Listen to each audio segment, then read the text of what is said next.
भाग 3 में हमने आपको बताया या कि कैसे इंद्रदेव को महादेव ने अपना मंदिर का पुजारी बनने का मौका दिया। भाग 4 में आप देखोगे देवराज इंद्र के साथ क्या क्या घटनाएं घटी। मंदिर के भक्तों ने एक शर्त रखी, यदि भगवान शिव ने इस आदमी को अपना पुजारी बनाया है तो इसे इन दोनों आदमी को ठीक करना होगा।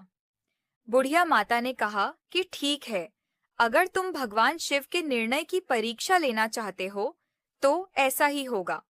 उस बुढ़िया माता ने पुजारी से कहा कि मुझे भगवान शिव के निर्णय पर पूरा विश्वास है, अब तुम ही इन्हें ठीक कर सकते हो। पुजारी ने कहा कि माता मैं शिव भगवान से प्रार्थना करूंगा कि इन्हें जल्दी स्वस्थ कर दे। इतना कहकर इंद्र ने उस बेल पत्र को उठाकर भगवान शिव से प्रार्थना की और उन इंसानों के हाथों के चारों ओर घुमाया। उस बेल पत्र को घुमाते ही उनके हाथ पूर्ण रूप से स्वस्थ हो गए। यह चमत्कार देखकर मंदिर में भगवान शिव के जयकारे लगने लगे।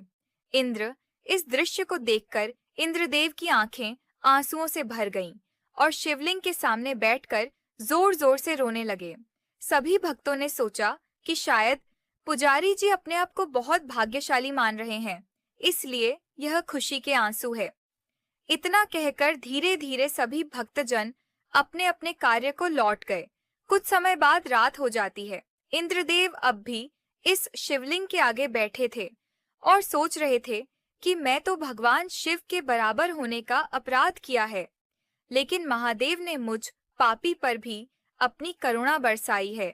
सच कहते हैं सारा संसार की भगवान शिव करुणा भरे हैं। आज मैंने अपनी आंखों से देख लिया है। अर्धरात्रि हो जाती है, तभी वहां एक साधु आता है और मंदिर के सामने खड़े होकर महादेव के जयकारे लगाता है। मंदिर के अंदर जब आवाज जाती है तो इंद्रदेव बाहर आते हैं।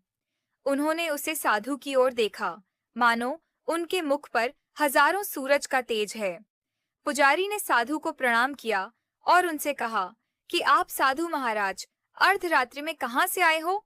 साधु महाराज बोले, है पुजारी, आप यह मत पूछिए कि आप अर्धरात्रि में कहाँ से आए हो, आप तो यह पूछिए कि आप किस कारणवश यहाँ पधारे हो।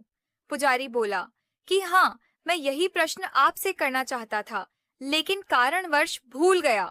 साधु महाराज बोले, मुझे बहुत भूख लगी है, क्या कुछ भोजन की व्यवस्था हो सकती है?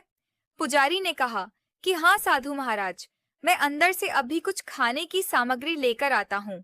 तभी पुजारी अंदर गया, कुछ फल लाकर साधु महाराज के आगे रख दिए और उनके पास चुपचाप बैठ गए।